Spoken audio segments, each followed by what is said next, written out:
Hello Achievement Hunters and welcome back to Achievement Adventures. We're back with a third video in this achievement series, and today I bring you another 15 cheap and easy games to boost your beloved Xbox Gamerscore. As with the previous videos, these completions will bump your Gamerscore higher than ever before for less than a tenner per game, in most cases. I have several more videos planned for this series, so if you want to catch all of those on release, make sure you subscribe, like the video and click the bell to stay notified. You won't be disappointed. If you haven't seen the previous two videos in this series, check the links in the description below. Let's do this!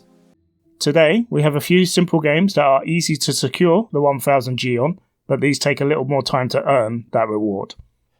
As always, I will recommend a guide for all of the games featured today. I use true achievements or game FAQs on the regular, so why make it difficult for yourself?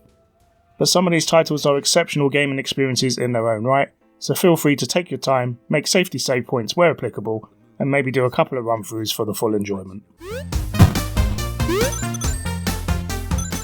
First up today is Ballotron. The objective of this game: knock balls into other balls using platforms, avoiding hazards, and while using a little trial and error and a little bit of patience. Think of it like a digital snooker / pool experience with lasers and traps.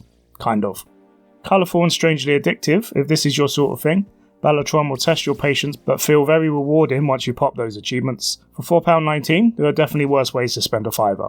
This game is currently sitting on 3000G for completing 20 levels of slightly tricky puzzle enjoyment. It has been updated twice. However, this only took me just over an hour with the aforementioned trial and error and was not too tricky. So have some fun.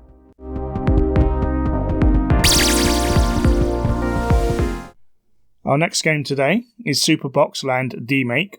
Ratalaika Games are experts at this type of game, and we love them for pumping them out as quickly as they do. Retro graphics and puzzle mechanics are the order of the day here. You're tasked with placing boxes on switches to open gates and progress through the cutesy levels. Simple. Complete 40 levels and the achievements are all yours, as well as achieve certain tasks, like exploding a balloon and a bomb, using the rewind function, and completing a level with both selectable characters. In approximately an hour, the 1000G can be yours. Again, this will set you back £4.99, but it's a dirt cheap title. I managed to get this title on sale at £2.50 with several other Ratalaika games, so maybe one for the wish list. You know we've all done it.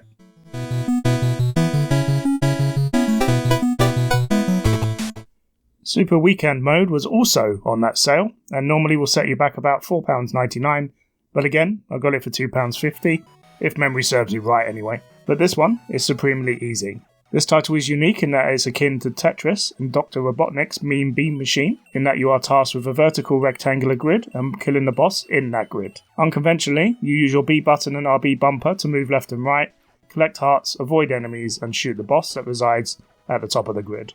Be warned, this may take a bit of practice to get the rhythm down, but when you do, the achievements are all yours.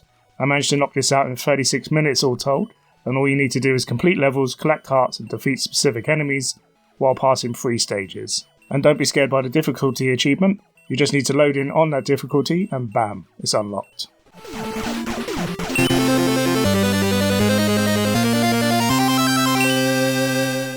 I'll be honest, Fruit Adventure actually surprised me.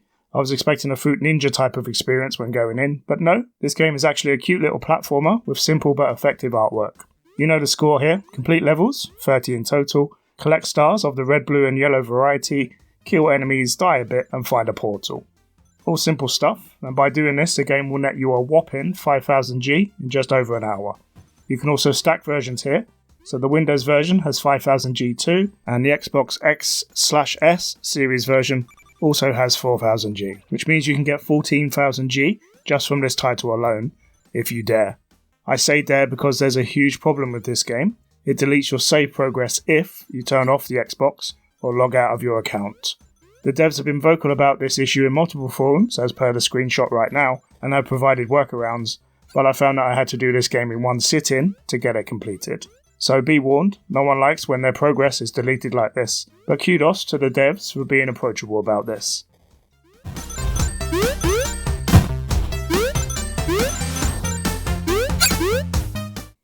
Ever wondered what it would be like to have a sentient, vengeful Roomba in your home? Never fear, because Roombo, First Blood, has you covered in that department. As a gamer, I love when developers create unique titles like this. It provides a lot of excellent gaming moments. Your task as Roombo is simple: defend your home. Stop burglars by hacking power outlets, electrical devices, and, yes, windows and doors. Achievements are based on using these various traps to deter your burglars in the most efficient or bloody way possible, whichever you prefer. And then you need to clean up the mess afterwards. Once you complete all the levels, a quick mop-up, pun intended, will reward you with the 1000G. This took me less than 2 hours. Aside from an S+ rank achievement which can be netted easily on level 1, this game is a breeze, but also very enjoyable. This is actually one game I believe could benefit from an update to introduce more levels and abilities for Roombo, but we can't have everything, can we?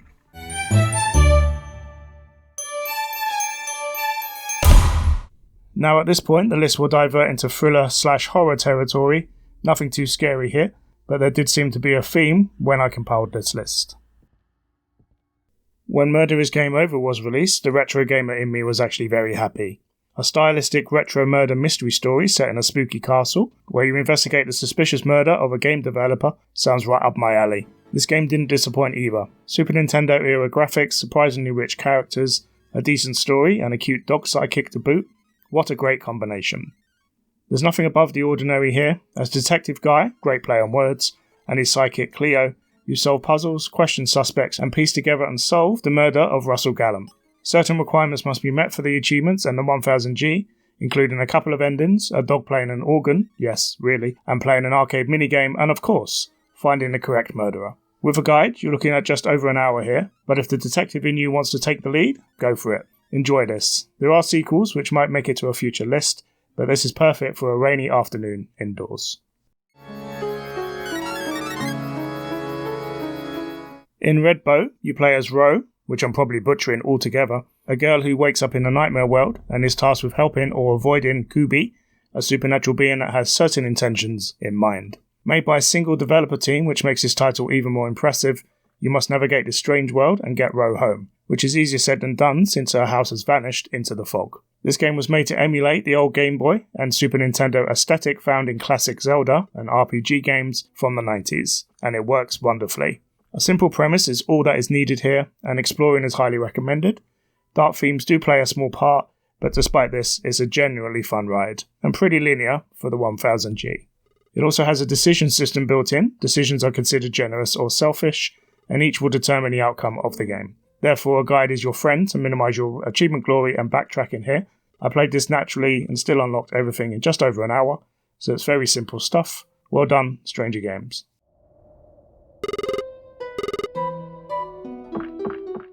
In Stories Untold, we're taken back to the 80s, where text-based home computer adventures were all the rage. This game itself features 4 text-based stories, one based in a creepy family home, another in a secret science lab, the third in a The Thing-esque weather station in the wintry realms of the Arctic, and a fourth during a passive-aggressive therapy session, all of which feature you as the star. With a theme song straight out of Stephen King horror in the 80s, or for younger viewers, Stranger Things, the stories here are mostly told in text form, but there are the occasional exploration sections in the first person to keep you on your toes. The tension and horror is executed perfectly here and elevates this game beyond its simple premise. Experimental adventures, yes, but these are thoroughly addictive to those who like their games on a Spectrum or a Commodore. I grew up with an Atari in the early 80s, so this really hit the right notes for me. Each chapter has 3 achievements, and in less than 3 hours, you can unlock the full 1000G here quite comfortably. Enjoyable stuff. Come on, 3, log in. Quit fucking around. Next up is Whispering Willows, a side-scrolling adventure game with some phenomenal artistic flair. You play Alina, who wakes up from a nightmare and must navigate Whispering Willows, the titular mansion of the game, to find her missing father. She is not alone though, as she has an amulet that can grant her, shall we say, certain abilities. What sets this game apart is superb artwork combined with comic book-like sequences, animation that puts many games to shame, and a simple but effective adventure tale. For less than £8, this game is one worth visiting. Even without a guide, this can be usually completed in less than 3 hours for a simple 1000G, so feel free to enjoy yourself with this. Just be ready for some long loading screens and achievement-based collectibles.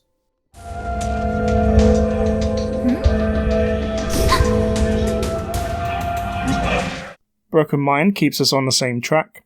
A first-person comic book adventure with surprisingly spooky visuals and a noir-like detective story you step into the hardboiled shoes of Agent Frank Morgan, who is tasked with finding the missing Laura Campbell whilst facing the dark demons of his mysterious past. This one will sit you back £8.39, but goes on sale regularly. I'll be honest, this one surprised me. This game hooked me in from the get-go with its stylish visuals and some genuinely spooky moments. Unique in its presentation, some decent puzzles, and with a horrific story and decent set pieces to boot, this game has steadily been updated by the developers since release, to the tune of a nice 3000G. Collectibles, certain events, level completions, and watching the credits all play into the completion here, but for a little less than 3 hours, you can solve this one pretty easily. Use the guide for the collectibles and the missables though, to save yourself some time. Damn it, Frank. Pull yourself together. The Complex is another FMV treat from those amazing developers at Wales Interactive. From the same people who brought you The Bunker and Late Shift, and many other FMV games, you take the role of Dr. Amy Tennant, who is tasked with finding a cure to an explosive bioweapon attack on London. With time running out, you have to make both hard and simple snap decisions that could affect the outcome of your story. Much like The Bunker in the previous list, this game is pretty straightforward.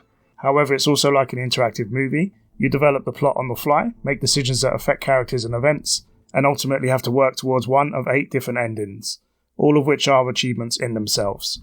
Once you've completed the game once though, you can rinse, repeat and skip cutscenes on multiple playthroughs to speed up that juicy 1000G completion. Do I recommend a guide? Yes, if you wish to blitz this for the simple 1000G, which can be earned in less than 4 hours.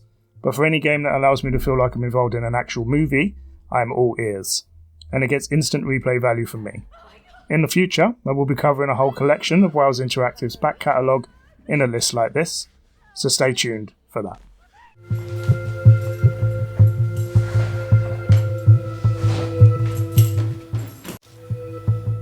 The Station is one of those rare treats you find by accident or recommendation. Mine was the latter, and I was not disappointed. With amazing visuals, superb graphics, and a steady tension throughout, this game borders the thriller and horror territories with a plain, beautiful walking simulator and nails it.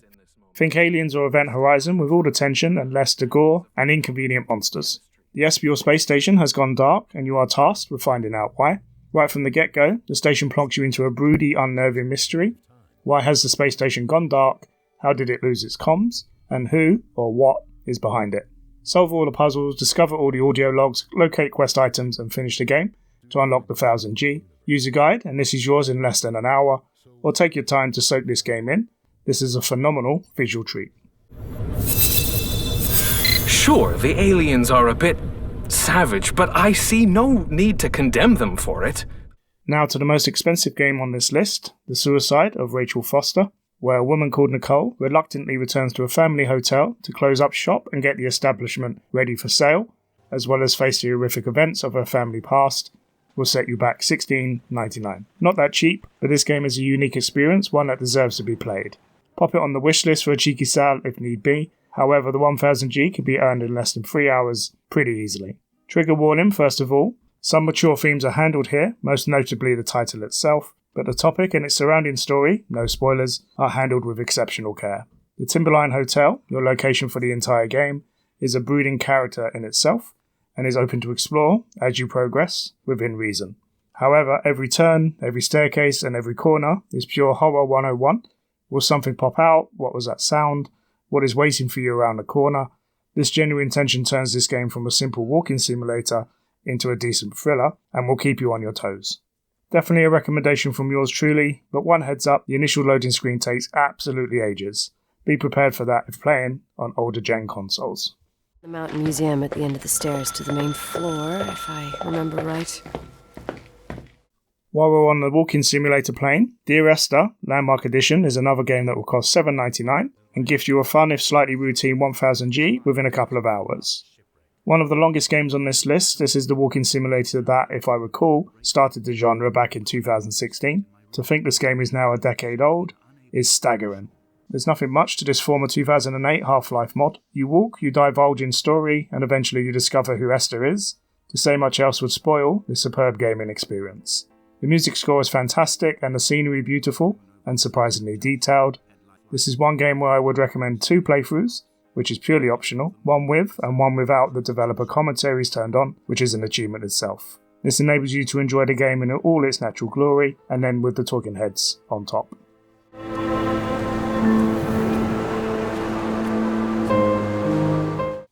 The final game on this list is The Park. Now, as a horror fan, this is a personal favourite Xbox title of mine.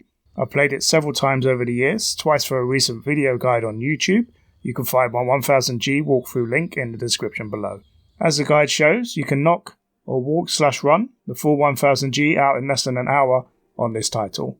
You play Lorraine, a disturbed single mother whose son goes rogue and enters a closing Atlantic Island park to find his teddy bear, the little shit. Anyway, finding him becomes a chore, but allows you to take in the spooky attractions, monologues and mature themes of the story itself. There are certainly worse ways to spend an hour with a controller. The park itself, it's a star hit.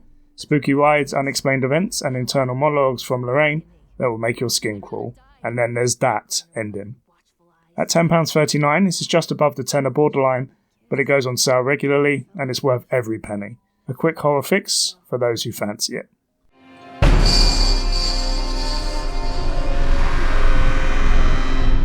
And that is my list of yet another 15 easy games that boost your Xbox Gamerscore. If you wish to see more lists like this, click the bell, like the video, and subscribe to stay notified.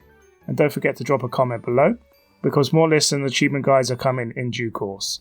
A million Gamerscore certainly has a lot of memories to share. Yes, I say this every time, but it's true. For now, have a good day, and thanks for watching SKYROCKET Studios. This place must be starting to feel like home to you.